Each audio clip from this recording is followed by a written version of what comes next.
All right, the final video of the directions here. You are going to finish this off. This is the third day of experimenting and playing with the Trebuchet project. We've gone through several things. You've collected some information, you've taken screenshots and experimented and learned a few things about trebuchets. Now it's your turn to put it together into a full thing here. Your goal is to answer the question that you've been working on, supporting it with the evidence that you collect when playing with the simulation, and then writing out the reasoning about the design of your trebuchet. The gizmo has three parts of the simulation: the Siege of Acres, Stirling Castle, which both are reenactments of real historic battles where trebuchet were used, and the distance contest that might be more connected to current pumpkin chucking events. Pick one. I don't care where you do it. Use that as your basis where you're going to do your CER. And then consider, are you just looking for accuracy, or are you going to measure the energy and how you're doing it?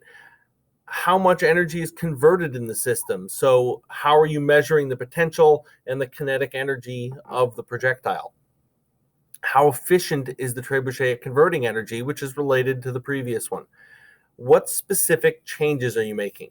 Set everything else as a constant. Are you only to change the prong or the length of the string or the size of the trebuchet arms or the size of your mass or the size of your projectile? What are you going to change? How are you going to look at that for your end results?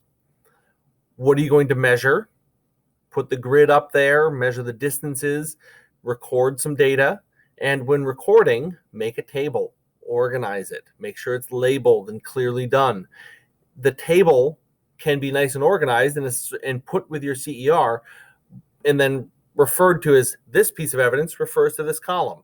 This piece of evidence refers to the picture that I put here, so that you have the evidence spelled out with explanations next to them. I have a CER template here. You can use the tools to insert the arrows and to take screenshots and to record and to collect your data from.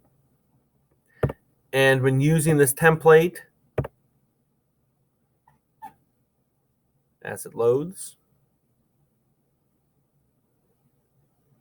you may submit your CER on this template, type your question, type out your claim, a sentence or two answer, your evidence.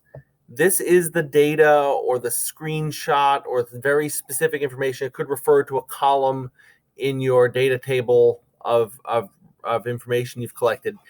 The other side is going to be specifically what that data is showing. Give me the energy of this, the force that was required to do this, the transfer that was shown here, the measurement of distance. Describe what it is. That way, down here in your reasoning section, you don't need to do any explanation of your data. You just say, using this data that I described above, it supports my claim because. So that's how you're going to use the CER template to write it out and to insert and organize your argument and support your claim. Hopefully the videos again help and make sense, and please keep asking questions in class as you work through this project.